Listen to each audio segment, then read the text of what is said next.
ହେଲେ ତେଣୁ ସରପଞ୍ଚଙ୍କ କାର୍ଯ୍ୟକାଳ କେତେ ବର୍ଷ? 5 ବର୍ଷ ସରପଞ୍ଚ କାର୍ଯ୍ୟକାଳ 5 ବର୍ଷ ଶାସନ କରିବେ। ଆଉ ସରପଞ୍ଚ କି କାମ କରିବେ ଆମେ ବର୍ତ୍ତମାନ ପଢିବା। ସରପଞ୍ଚ ନିର୍ବାଚନ ହେଲା। ସରପଞ୍ଚ ନିର୍ବାଚନ ପରେ ତାଙ୍କର କାମ କଣ ହେଲା ଆମେ ବୁଝିବା। ସରପଞ୍ଚ ପଞ୍ଚାୟତ ପାଇଁ କେଉଁ କେଉଁ କାମ କରିବେ, କଣ କଲେ ସରପଞ୍ଚ କଣ କଲେ ପଞ୍ଚାୟତର ସର୍ବାଙ୍ଗୀନ ଉନ୍ନତି ହେବ ସେ କଥା ସେ ଚିନ୍ତା କରିବେ।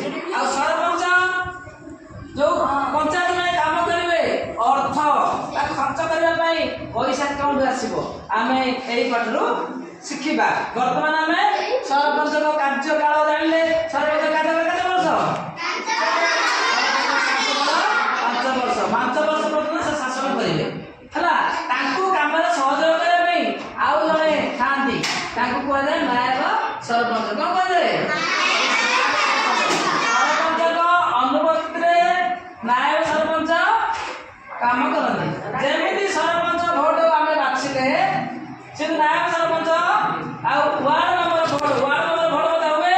ୱାର୍ଡ ମେମ୍ବର ମଧ୍ୟ ୱାର୍ଡର ମୁଖ୍ୟ ଯିଏ ଯୋଉ ୱାର୍ଡ ମେମ୍ବର ପ୍ରତିଦ୍ୱନ୍ଦିତା କରିବେ ସେମାନଙ୍କ ମଧ୍ୟରୁ ଯିଏ ସର୍ବାଧିକ ଭୋଟ ପାଇଥିବ ସିଏ ହେବ ୱାର୍ଡ ମେମ୍ବର। ୱାର୍ଡର ମୁଖ୍ୟ ହେଉଛି ୱାର୍ଡ ମେମ୍ବର। ଗ୍ରାମ ପଞ୍ଚାୟତ ମୁଖ୍ୟ ହେଉଛି ସରପଞ୍ଚ ହେଲା। ସରପଞ୍ଚଙ୍କ କାର୍ଯ୍ୟକାଳ କେତେ? 5 ବର୍ଷ। ଆମେ ଆଜିର ଏହି ନିର୍ବାଚନ ହେଲା ତ ନମୁନା କଲେ ତେଣୁ ଆମେ ଜାଣିଲେ ଭୋଟ କେମିତି ହୁଏ। ମାନେ ତମର ବୟସ ହେଉଛି କେତେ ବର୍ଷ? 5 ବର୍ଷ। 5 ବର୍ଷ 8 ବର୍ଷ 9 ବର୍ଷ 9 ବର୍ଷ ଭୋଟ ଦେବାର ଅଧିକାର ଅଛି କି? 18 ବର୍ଷ ହେଲେ ଭୋଟ ଦେବ। କିନ୍ତୁ ଆମେ ଆଜି ଯୋଉ ଭୋଟ ଦେଲେ ଏହା ନମୁନା ଥିଲା ହେଲା।